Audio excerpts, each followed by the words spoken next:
Hi, my name is Dayn Khan. I'm 47 years old. I was born and raised in Richmond, lived here all my life. I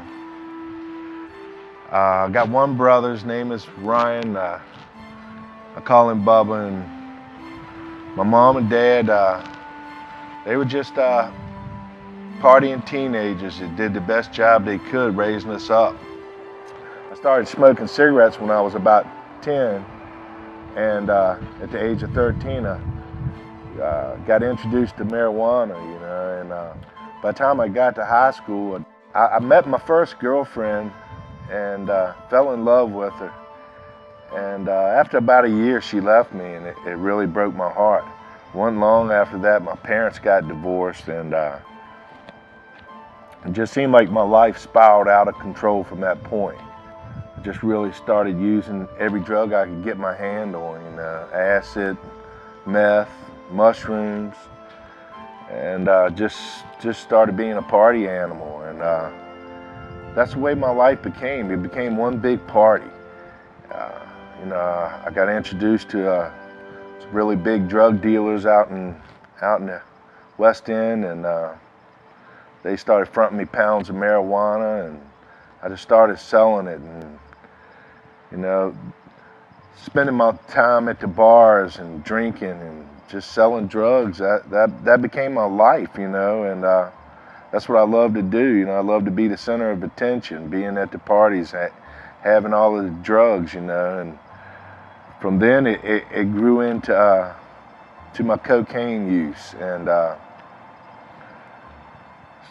rock concerts, and just hanging out with all the like-minded people that like to do that stuff. And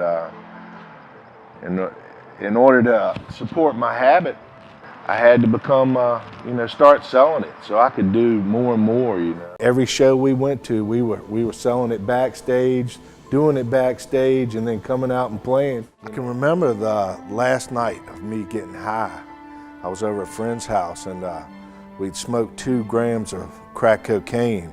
And I was really jonesing really bad, and out of desperation, I called a friend of mine. He said, "Man, Dayn, you gotta get over. We just scored the big time, man." I went straight over there, and he had just gotten like a 1/4 ounce of meth, a bunch of cocaine, and some whiskey and beer. And we did all the cocaine and then went straight at the meth. And I was doing it just like lines of coke. And I can remember by the time I left at 5:30 in the morning, my shirt was soaking wet, and I could see my heart beating through my shirt, and it was pretty much unbearable. And I can remember asking God, if you're real, if you're really out there, Lord, I said, what is it going to take for me to change?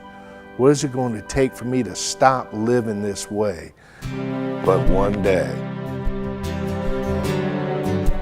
God sent 2 of his ministering angels to my house in the form of a federal ATF agent and a Henrico narcotics agent. And right then, I knew I was in trouble, and there wasn't going to be anyone that could help me out of the situation but a mighty God, if there was one out there. And I knew he was there because this was the answer to my prayer.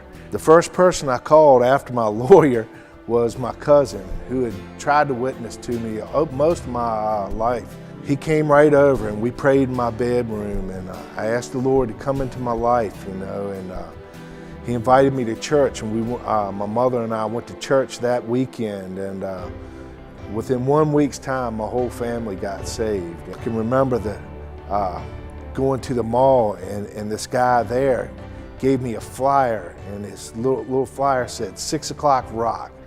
And I was like, wow, I gotta go check this place out. And I just pulled up, and Pastor G looked at me and said, "If that's a King James Bible in your hand, you're at the right place."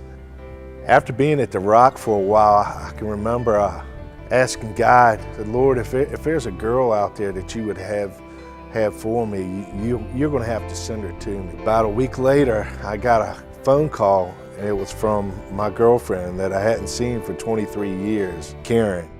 Our first date was at 6 o'clock Rock, and she loved it, and we started going, and then not long after that, I had to go to prison for my previous life, and she stayed in touch with me and kept me filled in, and she kept going to the Rock and just let me know what was happening. And while I was in prison, God just blessed me so incredibly. I had like 4 friends get saved in prison, and He did so many incredible things. After getting out of prison, I came back and got to come back to the Rock, and Karen and I ended up getting married. We were the first couple to get married at 6 o'clock Rock, and now we both serve here at the Rock. Karen and I both are in the Rock choir. Love doing that, getting to sing every week. I'm a Rock deacon, and I've been in the Soul Winning Soldiers since it started, and I'm one of the prayer partners, and I get to pray with people week after week down at the altar, and it's just been a life-changing experience. It's one that I could never forget, and I'm just so grateful of what God's done in my life, and I'm thankful that He's not a respecter of men, and what He's done for me, He would do for anybody, and I always love sharing that with others. I've learned to be a soul winner, and I love sharing my faith and encouraging other Christians, and I wouldn't replace where I'm at right now for nothing. Imagine staying in this moment, staying in this moment forever. It's true.